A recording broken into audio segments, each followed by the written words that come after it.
Appreciate y'all for coming back. We're going to get right back into it. But let me apologize. Last night I got sidetracked. So we're going to pick it back up in the chow hall. We're going to back up. So I'm sitting here and I got this salt can and I'm looking at it. You know what I'm saying? I ain't playing with it, but I'm looking and I'm thinking to myself, I could palm this motherfucker, run over there and put this on bitch and dude's face. The salt gonna fuck him up when I open his face up. And that's all I'm thinking.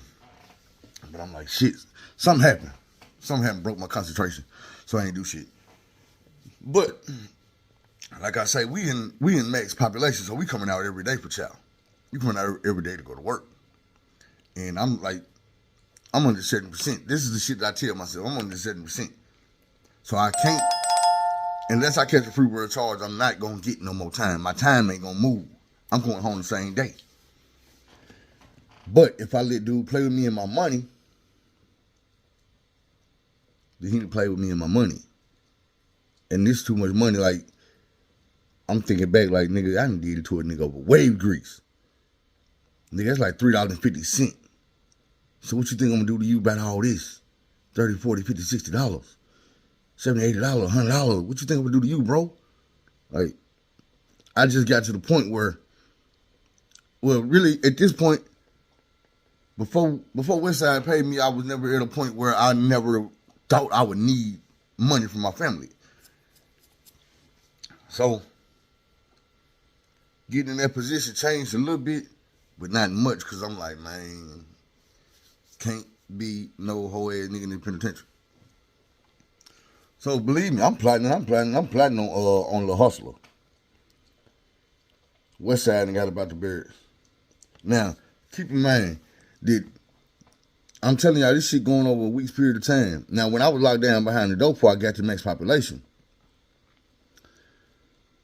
you know what I'm saying? I can't just tell you everything I could, but it's like, why would you sit here and want to listen to, bro, 24 hours behind the cell? You don't want to hear every damn detail, everything that happened. But trust me, it was a lot of back and forth. First of all, who got the money? It went a whole, you know what I'm saying? It went a whole round of who got the money, what happened to the money, the lies, the bullshit. And then the truth never came out to Westside told me. Like, say, bro, I'm going to just be real with you. I gave the shit to the little homie. The little homie took your shit, bro. But I got you because I'm a real nigga. And that's how they went. So, I try to tell y'all my business. And just not have y'all in. That's why shit be so short or be just so all about me. Because I'm not really in prison focusing on what everybody else got going on. And that's why I trip on all these other stories. I'm like, everybody know when you read the stories, mind your business. So why does every storyteller know everybody's business to tell the stories? Now, I know a few people business that I was locked up, but the shit been so far in my head that I don't even remember what the fuck they had going on with my business. So it's hard for me to tell y'all everything that was going on in the max because, shit, first of all, I was in a one-man cell. I'm only privileged to the shit that's in this cell, some of the shit that's in this cell, some of the shit that's in this cell. It's about 40, 50 other cells in here. I have no idea what's going on the next floor, or the bottom floor. I can't hear this shit. I can't see this shit. All I know is right here for a year or two. So, you know, we passing kites and all this shit the whole time, trying to figure out the bottom of it. It got to a point where we're like, you know what? We're not even going to worry about who did what. We gonna figure it out one day. But like I said, we eliminated their Westside told me. Couple other niggas confirmed it. So it was like, okay, I was in my head, I'm gonna get dude. Ooh, I'm gonna get the young dude. So, like I say, there's other things going on in the barracks. Now, I don't remember the homie name. But I remember it was one of the homies, and I don't know if dude was a Crip or if he was just a Crip affiliate. It seemed like he was affiliate because it don't seem like he had no gangster bones in his body. Ever. He was just a cool player type dude. He was a cool dude though, named Versace. That ain't his real name, but that's what we call him, Versace. Because nigga had a pair of Versace glasses, I guess. Shit, I do too. They call me Versace. But I'm just saying. I also got Gucci and Cartier and all that other shit.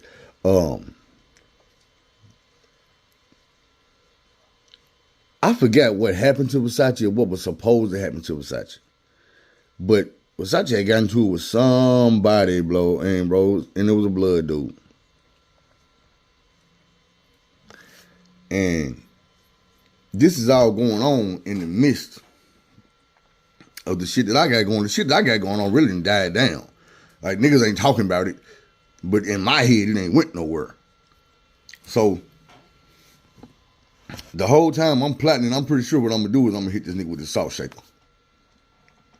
But I'm thinking, damn, if I do it like that,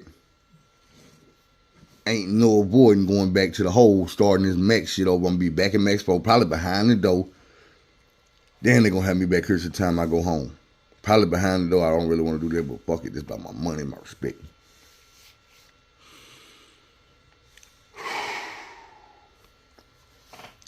So I make my mind up. Nigga gets it today. This nigga gonna get it today. I really can't just sit back here and I can't even enjoy the success and the come up, because every day I'm walking around and I'm seeing this dude hustling. I'm like, bro, you not built like this. You not built like me. You not built like this Max, bro. You just a young dude, bro. You like 20 years old. I'm probably about 23, but I'm like, at the time, I'm still young. I'm like, you probably about 20. I'm probably 23, but the thing is, I done went through my childish phase, my doing stupid ass shit phase, my fucking with folks like I'm in invincible phase. Now it's more about respect with me. I want my respect, so I give the next person their respect. You see what I'm saying? You don't have a reason to come fuck with me, and if you do, then I got every reason to fuck you up. Now let me quit cussing. It's important whatever Versace was going through, and I really don't remember. But we had one Crip nigga in the Max with us. He was quiet, big dude, nappy hair, older. Dude was probably about 40 at the time. He stuck to himself. He was quiet. You know what I'm saying? He worked, went back in the cell. We didn't know that this dude was Versace's first cousin. They sitting in the Max together. They don't associate. They don't talk. They don't spread together. They don't chop it up. They don't watch TV together. They don't play chess. They don't play none of that. None of that. We do not know these two dudes are related. Nobody really messes with old school. He just be minding his business and he chilling in his cell. Now you back here in the Max, so you did something in the penitentiary. You didn't put a demo down on somebody, cause you back here. If you back here, they tired of you. You's a problem. Or you should become a problem. So we got to go on straight. You got to lock you down. Get you away from everybody and see if your mind going to get right, because you should sit threats to security. So, it's getting to a boiling point. And it's getting to that day basically where it's like, you know what? The hustler got to go. Because dude really be popping off and saying little slick shit. And I feel like, even though people ain't talking about this, he feel like he done got one over on me. Like, bro, you can steal shit from me. You really stole that from Westside. You stole it from your homeboy. And put him in harm's way because he owed me. And I could have been around thinking that, Westside think I'm a whole ass nigga. He just ain't gonna pay me, huh? He just gonna pay me. And that's what I was thinking at first. I ain't gonna lie. I'm thinking, man, I thought Westside was real. Really, I ain't gonna lie. Once I found out that it was him running the tickets that I hit, I expected not to get paid. And I feel like he knew that. Like, it was already going to be some shit. But at the time, I'm thinking Westside, like, maybe Phil ain't going. You see, we done been down this road, and Phil always met me with the same force, equal amount of force, goddamn me, and that nigga just ain't going. So maybe he was like, you know what? On top of being a real nigga, he ain't going, so I'm just not even going. It's one of them situations where you know who to fuck with. He knew who to fuck with. I ain't trying to say it like I'm tough. I'm just saying me and Westside had been through that road. And I ain't give y'all all the details, but trust me, we had been down through there. Like I told you, we changed the rules in the penitentiary, in the county jail. Me and Dude. To this day, they still running the jail off of what me and Dude did. It's 20 years later. But skip all that. We in the chow hall. And I'm sitting there eating. It's pork chop day. I remember this like clockwork. It's pork chop day. And I'm sitting here. And I'm talking to the homies and shit. And I'm basically letting them know, look, man. Man, y'all watch out, bro. Because I'm going to get this bitch ass nigga over here. And the way it is, like my table, 4-man table. I'm sitting here. There is a table directly in front of me, in between me and the wall. So it's like my table, next table, the wall. It's other tables behind me, but the way I'm facing the wall. So it's me and four homies at the with three homies at the table. The next table, some homies over there. Old school is at that table behind us. Versace is at that table behind us. The table beside them next to the wall is a big blood nigga. Hustler, got his back to me like he's stupid. And two more blood niggas at that table. So really, I could just get up with the salt shaker and walk over there behind dude, come around one good jug, he fucked up. About 4 more before the police get here, and it's a wrap. So I screw the top out the salt and pepper shaker. And I don't know what y'all think, yeah, it's about to get bloody. It is on my mama. So I take the salt pepper top off, and I got it sitting there on there. And I'm eating, I'm looking for the right time to goddamn nigga on over there and do what I do. Get back. I'm there eating, and I look up. And boy, old school done cleaned this pork chop and got the bone in his hand like this with that middle bone sticking out. And he is jugging the blood nigga beside Hustler. Jugging inside the face, neck, chest, just everything over here is getting stuck. And when I tell you blood is and this man is screaming, and everybody's screaming, and blood is all over the place. And bro, I'm talking about we done pushed up on the table and got up and hit that wall. They called Nicole. Dude is sliding down the wall, man. This is the, I'm remembering this shit in my real head. Bro, this man screamed a couple times and stood up, but this blood is shooting out his neck. It's coming down his face. This whole side of dude's body is just red right now. He's standing up. He ain't hit the ground yet. The man slid down the wall. And when I tell you, like, I remember I can still see the blood on the wall. Well, I probably shouldn't be saying that. But I can still see the stuff on the wall. And the way it's staining the wall, it don't look real. It don't look like how it look in the movies. You know what I'm saying? It ain't the same color it be in the movies. But I'm seeing this shit and bruh, this man is sliding down the wall and Buddy's still jugging. He just kept jugging, bro. And I'm talking about, look, we all sitting in there. They done came and sprayed the man. They got us all on the wall. They done came down here. They got the rubber bullets pointing at us. We all on the wall. Dude is over here. By now, they got dude handcuffed and shackled. They done got him up out of here. But Buddy's still laying there. You know what I'm saying? We just sitting. This chow hall ain't big. This ain't the regular chow hall that everybody eating. This is the max chow hall. The only people that eat in here is our barracks. Max population. Everybody else eating in their damn cell. So we not in a big room. We in a little bitty room. And it's life juice all on that side. And it's pepper spray and pepper foam all on this side. And we all on this side and on this wall, just on the ground like this, face down. With that stuff everywhere, we coughing, choking, can't go nowhere. So at this time, I'm like, damn. Like my eyes are open. I was in the mode to do some shit like that a minute ago. Now I'm seeing it, I'm like, boy, this shit is final. Like you really, it started hitting like, boy, that's Buddy out of there. He gone. Like, call his family and let them know, I'm sorry, man, but I got some bad news. It's bad. Dude they sent to Angel One, which is the helicopters they use to airlift people. It's coming from Children's Hospital. The man expired in prison on the gurney, getting pushed out there to the helicopter. He expired in the building. He didn't even make it outside. Needless to say, they lock us all back down. So we all go back on lockdown. We don't come out for number work now. We no more eating in the chow hall for about 2-3 weeks. You stay in your cell, no hour out the cell. No. They let us out a few cells at a time, pop cells for showers. It's 3 showers, they'll pop 3 cells. Bing, bing, bing. Y'all go take y'all shower. Y'all going up next 3 cells. Boom, boom, boom. Y'all go take y'all showers. And we do that all night. Other than that, we in the cell. Still gambling, still getting his money. So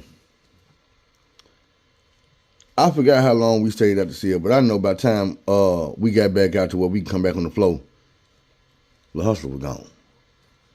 That man hadn't caught another charge, went back to the hole, and he was going back class 4. Now, I can't say why he did that, but I think somebody let him know that, hey, bro, Phil coming for you. I don't think Westside sitting the heads of me, because the Westside, they got sick of dude. Like, that really surprised me, because even though people are dirty in prison, I never expected Westside to put dude under the bus like that, and I was gonna do something to him. And it could have been a thing where Westside wanted something done to him. He was gonna use me to do it, but boy, you played with me, and you played with my bread, as far as I know. Now that could have been a lie too, but like I was saying, at the time, it was being confirmed by other people.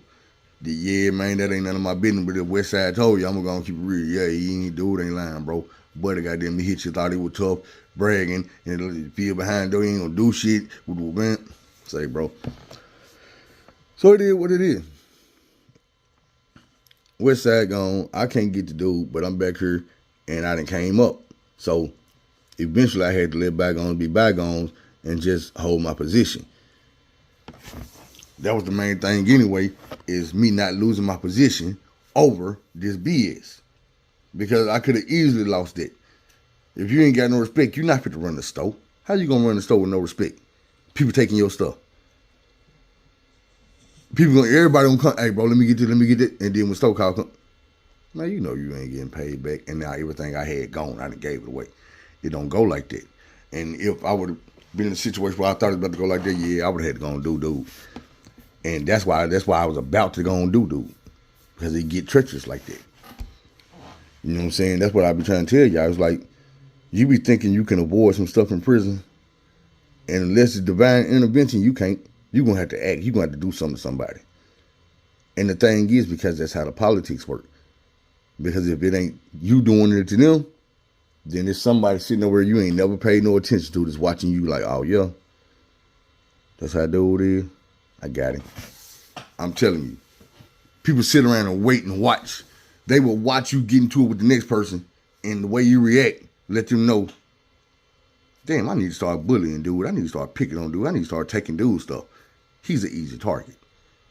He let that man talk shit. You ain't gonna do nothing. Go and get him.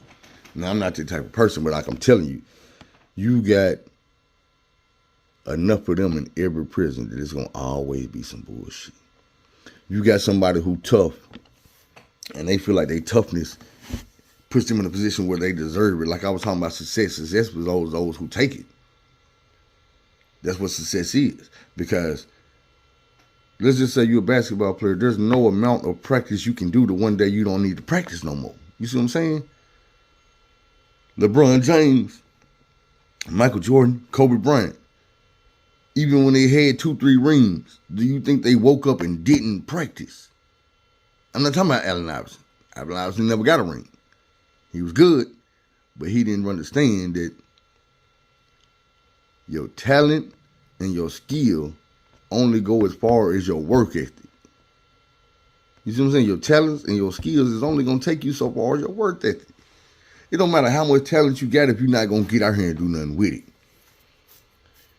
Let's take these videos. I'm giving y'all these videos, and I love the way y'all watch my shit. I love the way y'all picking up on it. But do y'all know how long I've been wanting to do this? How long I've been planning to tell these stories? Way before anybody else was on the internet doing it. And what kept me from doing it? This shit. I was scared to get on camera because I had 2 teeth missing out the front of my mouth from a wreck. But I got to the point where, like, you know what? This shit ain't stopping me out here from doing what I got to do. It did for a while, but then I got off my ass and was like, nope, gotta live my life. So now I'm on these videos. And it ain't easy. Because I'm looking at myself. And I know I don't look like what I want to look like, what I used to look like, but I feel like what I'm doing and what I'm saying is more important than the packages coming out of it right now. So I want to help these people. I want to give them these stories and let them know that, bro, everything ain't all fun and games in prison. And even when you come home and you come out and you unblemished, don't mean that you ain't went through some you ain't suffered. You feel me? Man, a lot of stuff. Most of the things that's gonna happen to you in prison is gonna be mental. Like even the physical. Before the physical happen, it's gonna be mental anguish. I'm trying to tell you, you're gonna think about it. It's gonna mess with you. And that's why people end up doing what they do, because you can't sit in a room with a person and think about what they gonna do to you all day without having a thought about what you're gonna do to them first. And if you think about something too long, you're gonna act on it. We trying to do things the long way, not the wrong way. Everybody don't want to do things the long way. But just think about it. I keep telling you about them shortcuts. There's some shortcuts in life that's going to get you messed up every time. So you might as well go the long way. Because when you do it the wrong way, you're going to do it in 2-3 times. What's longer? Doing it the right way or doing it the wrong way 2-3 times? Man, forget all that. Get the best result out of life you can get. Meaning do it the right way. You know what I'm saying? You do not want to walk in a restaurant and I'm going to cook your food with a shortcut. They didn't cook it the right way. Now it don't taste right or it ain't done. You like, hold on, bro. It look right. Or maybe it don't. But this ain't what I ordered, bro. Give me the real deal, bro. Give me the real thing. Give yourself the real thing. You feel me? Man, quit taking these shortcuts. Make sure everything you have in life, you took time to build it right. You took time to make it right. You know what I'm saying? You want your house built right. Your car built right. But you expect somebody else to do it right. So when it's your time to do something, do it right. Do it the long way, not the wrong way. You know what I'm saying? You're going to save so much time, effort, money, anguish. You know what I'm saying? Anxiety. Come on now. Everything ain't always got to be right now. But it do got to be right. You feel me? It do got to be right. So, with that in mind, right now today, I'm glad I didn't end up having to do nothing to hustle, because in prison, everything in my mind was telling me that was the thing to do, that was the right thing to do. And if you playing by them rules and in the politics, that was the right thing to do. But it ain't the right thing to do. Your mind can always find you a way out of these situations if you willing to listen to your own mind. A lot of people are going to take this shortcut and just get mad and get frustrated and say, you know, I got to do it. That's where I was when I got to that point where I was like, I was about to get a little hustle. I was frustrated. I was mad. I weighed my options and it was fucked up. The results wasn't worth it, but I was going to do it anyway. Because in my mind, this is what I know to do. Hurt him. Make him look bad. Fuck him up. Tell everybody else around here that don't do this. Don't try what he tried. You got to find a different way. In prison, you ain't always got a different way. So that's why I try to tell y'all, man, stay y'all ass at that situation. Because you're going to be in that situation and you're going to be in a situation where people making your decisions for you. 2 things we wake up with every day is a choice and a chance. When you wake up in prison, you don't have those. You don't have a choice. And you got a half a chance. It is what it is, man. Anyway, like I say, do it the long way, not the wrong way, man. We're going to get back to it.